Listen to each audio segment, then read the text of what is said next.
देश में पेट्रोल और डीजल की बढ़ती कीमतों ने आम आदमी की मुश्किलें बढ़ा दी हैं। राजधानी दिल्ली में एक बार फिर ईंधन के दामों में बड़ा इजाफा हुआ है। पेट्रोल 102 रुपए प्रति लीटर के पार पहुंच गया है, जबकि डीजल 95 रुपए से ऊपर बिक रहा है। बढ़ती महंगाई के बीच अब इस मुद्दे पर राजनीतिक संग्राम भी तेज हो गया है। सत्ता पक्ष इसे वैश्विक संकट बता रहा है। एनडीए नेताओं ने कहा कि सरकार इसको कंट्रोल करने के प्रयास कर रही है। तो दिक्कत सारा दुनिया की तरफ नजर बुलाई एकदम पिछले 3-4 साल से क्या चल रहा है। कुछ देशों में तो पेट्रोल डीजल मिलता ही नहीं है, रात रात भर लोग लाइन में खड़े रहते हैं।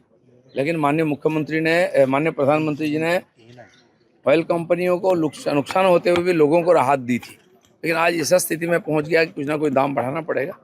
उतना ही मिनिमम बढ़ाया गया है। परिस्थिति अपने हाथ में नहीं है। पेट्रोल, गैस, डीजल हमारे हाथ में नहीं है, इसलिए दुनिया का साथ तालमेल रख के हम लोग चलना पड़ रहा है।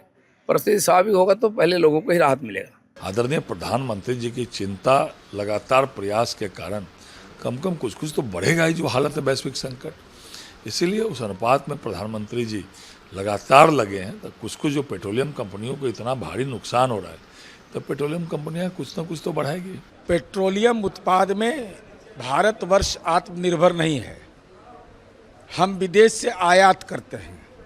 तो पेट्रोलियम उत्पाद का बढ़ोतरी होना, इसका मूल कारण है पश्चिम एशिया में जारी संकट।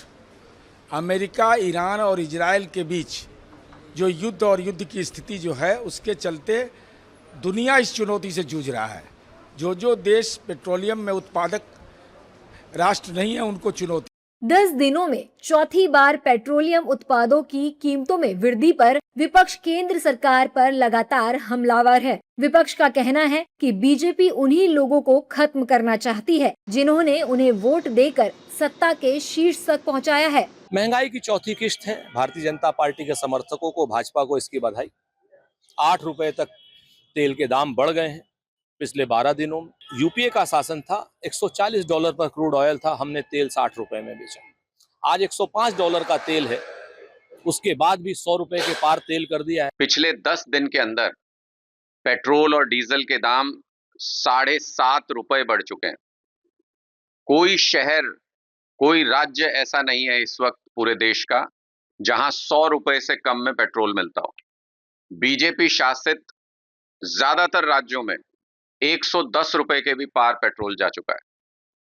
तो इसका सीधा मतलब यह है कि भारतीय जनता पार्टी, जिन लोगों ने उनको वोट दे के सरकारें बनवाई, उन्हीं लोगों को अब महंगाई से खत्म करना चाहते हैं, उन पे महंगाई की मार डालना चाहते हैं। राजनीतिक आरोप प्रत्यारोप के बीच सबसे ज्यादा चिंता आम आदमी को सता रही है। लोगों की मांग है कि सरकार जल्द कोई ऐसा कदम उठाए जिससे पेट्रोल डीजल की बढ़ती कीमतों पर लगाम लग सके और आम जनता को राहत मिल सके।